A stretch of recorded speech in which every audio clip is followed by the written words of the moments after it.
kemudian di lapangan proses pengukuran tetap berjalan oleh BPN dan lain-lain, saya kira itu sesuatu yang wajar. Kenapa? Karena pemilik tanah setuju tadi. Pemilik tanah kita harus bagi dua kelompok ini. Saya tidak bilang kontra dan pro. Saya bicara pemilik tanah dan bukan pemilik tanah.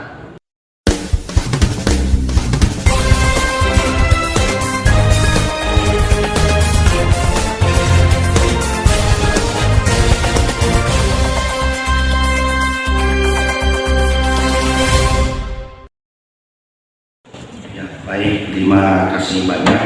Saya kira itu penjelasannya Pak Dewi. Lalu berikutnya berkaitan dengan PLTP Buluku. Ya, saya kira ini tempat yang pas, waktu yang pas untuk kita menjelaskan beberapa hal. Proses ini dimulai sejak tahun lalu. Sosialisasi di tingkat masyarakat, di tingkat Pemda juga sudah dilakukan. Kita bisa berdebat soal efektivitas sosialisasi. Kita bisa berdebat soal itu. Tapi yang pasti bahwa sosialisasi di tingkat Pemda sudah dilakukan. Ya. Tentu terlalu naif juga kalau kita mengharapkan 100% orang akan mendukung. Ya, itu terlalu naif juga. Ya, tentu tidak. Tapi yang paling penting adalah bahwa suara-suara yang didengar. Itu yang paling penting, didengar di tiap kali sosialisasi. Nah, lalu menghadirkan siapakah sosialisasi ini? Tentu tidak menghadirkan pihak pemerintah saja, karena kita tidak punya kompetensi teknis untuk menjelaskan banyak hal berkaitan dengan itu. Karena itu maka yang paling penting adalah pihak-pihak yang berkompeten.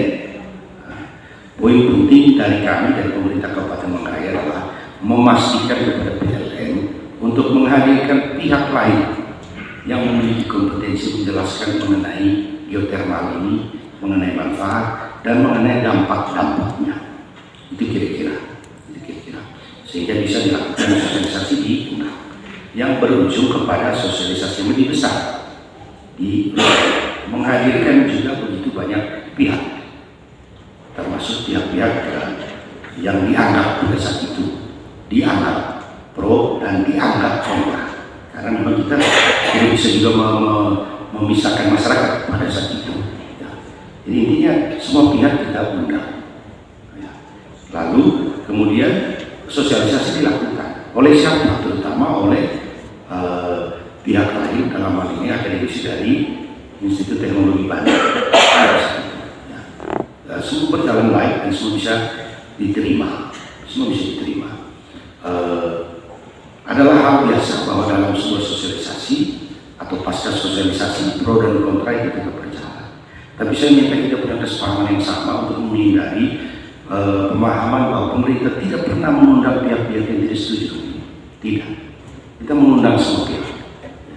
Tapi kebiasaan orang yang tidak setuju adalah dia memberikan pertanyaan dan ketika dijawab dia meninggal betul. Itu kebiasaan. Sehingga kalau kita harus melakukan sosialisasi, sampai kapanpun sosialisasi tidak akan terlalu efektif. Kenapa? Karena orang yang tidak setuju itu tidak akan tahan duduk di dalam ruangan bersama-sama dengan orang yang setuju. Dengan berbagai alasan.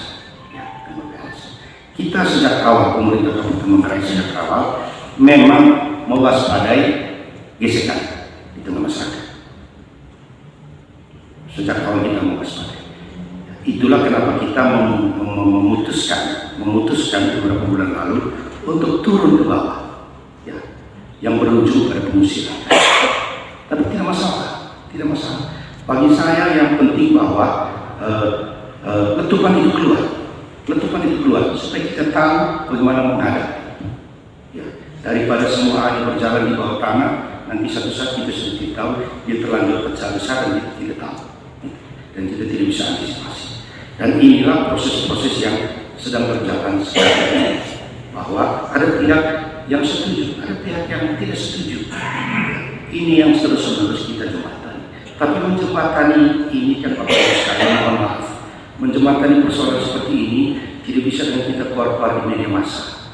Tidak akan efektif.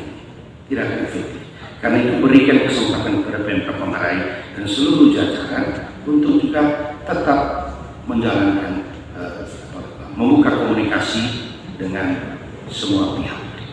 Bahwa kemudian di lapangan proses pengukuran tetap berjalan oleh BPN dan lain-lain. Saya kira itu satu yang wajar. Kenapa? Karena pemilik tanah sudah setuju tadi. Pemilik tanah kita harus bagi dua kelompok ini. Saya tidak bilang kontra dan pro. Saya bicara pemilik tanah dan bukan pemilik tanah. Ya. Kalau pemilik tanah sudah setuju, kita lakukan. Jangan dulu bicara kemudian akan langsung dilakukan eksploitasi atau menggoreng. Tidak. Kita bicara dulu tanah. Ketika bicara tanah sudah beres, bicara operasional, itulah kita bicara dampak seperti yang disampaikan. Disitulah kita akan libatkan juga pihak-pihak yang terdampak di luar itu. Dan saya kira itu kira-kira apa yang sedang dilakukan pemerintah pada hari ini. Bahwa SK penetapan lokasi sudah kami tanda tangani, iya, karena sudah mengikuti semua prosedur yang berlaku.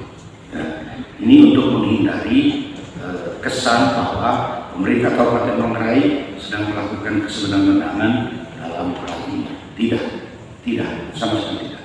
Undang-Undang Administrasi Pemerintahan Nomor 30 2014 jelas yang namanya sewenang-wenang itu adalah satu tanpa dasar, kedua melawan. Saya kira kalau tanpa dasarnya tidak ada dasar. Melawan hukum tidak ada keputusan hukum apapun yang kita langgar. Saya kira kita ada posisi itu. Lalu berikutnya tadi setuju dengan apa yang disampaikan Bapak David bahwa harus ada kajian AMDAL. Ya. Kajian-kajian memang sudah dilakukan sejak awal. Ya. Tapi pertanyaan kemudian adalah dalam situasi seperti ini, kajian secanggih apapun, apakah bisa diterima oleh semua pihak? Kajian seilmiah apapun, apakah bisa diterima oleh semua pihak? Belum tentu. Karena itu perlu pemerintah, dan tentu saja hari ini kami minta pemahaman, pengertian dan dukungan dari DPRD Kabupaten Manggarai untuk sebuah kerja bersama untuk memberikan pemahaman kepada